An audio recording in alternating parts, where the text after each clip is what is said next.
मराठी सक्तीच्या दिशेने सरकारचं निर्णायक पाऊल. वाहन चालकांसाठी मराठी भाषेचं व्यावहारिक ज्ञान अनिवार्य असणार आहे. परिवहन आयुक्तांचा प्रस्ताव गृह विभागाकडे सादर. मराठी सक्तीवरून शिंदेंच्या शिवसेनेत दोन गट. सक्तीनं भीती निर्माण होते. संजय निरुपम यांचा सरकारला घरचा आहेर. मराठी सक्तीच्या निर्णयाचा पुनर्विचार करण्याची मागणी.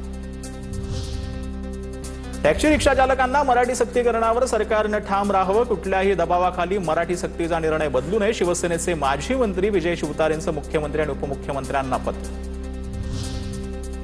धमकी देणाऱ्या भैयांना धडा शिकवण्याची हीच वेळ. मुंबईला कुणीच वेठीस धरू शकत नाही. संदीप देशपांडे आक्रमक. तर आम्ही मतदानासाठी काही करत नाही. संजय निरुपमांसह देशपांडेंना उत्तर. मराठी सक्तीआधी भाषा शिकण्याची व्यवस्था करा. फेरीवाले आणि रिक्षा टॅक्सी चालकांना सामान्य मराठी भाषा शिकवा. संजय निरुपम यांची सरकारकडे मागणी.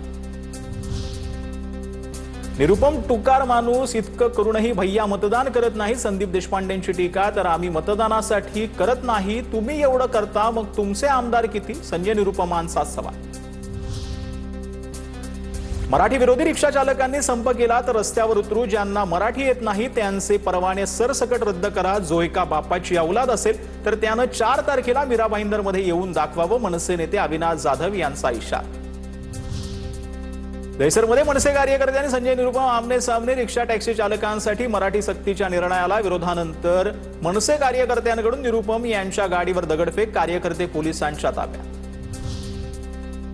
संजय निरुपमांना विरोध करणाऱ्या 11 मनसे पदाधिकाऱ्यांना अटक. एमएचबी पोलीस स्टेशनमध्ये गुन्हा दाखल करण्यात आलेला आहे. मनसे नेते संदीप देशपांडेंकडून पोलीस निरीक्षकांची भेट.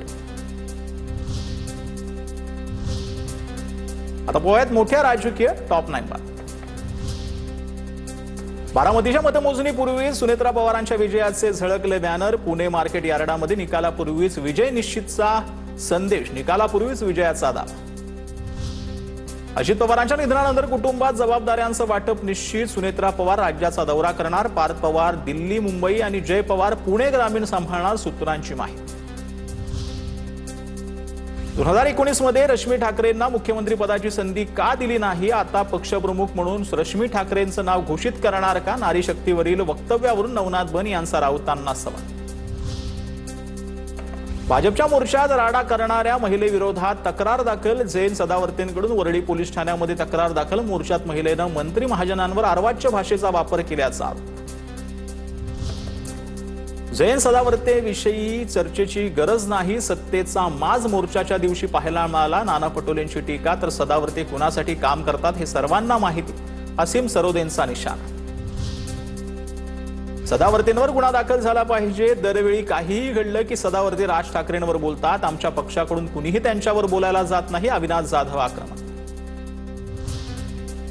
अतुल सावेंच्या अध्यक्षतेखाली ओबीसींसाठी राज्यस्तरीय समिती स्थापन. ओबीसींवर होणारे अमानवीय अत्याचार रोखण्यासाठी फडणवीस सरकारचा महत्त्वाचा निर्णय.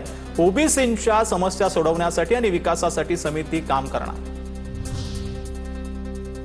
इंदापूर सकल मराठा समाजाच्या बैठकीत मनोज जरांगेंची फटकेबाजी. मनोज जरांगेंकडून धनंजय मुंडेंच्या परळीचे नरकासूर असा उल्लेख. मुख्य निवडणूक आयुक्त ज्ञानेश कुमारांविरोधात महाभियोग प्रस्ताव. विरोधी पक्षांच्या 73 राज्यसभा खासदारांच्या नोटिशीवर स्वाक्षऱ्या. नोटिशीमध्ये मुख्य निवडणूक आयुक्तांवरती 9 आरोप. नोटीस राज्यसभेच्या महासचिवांकडे सादर.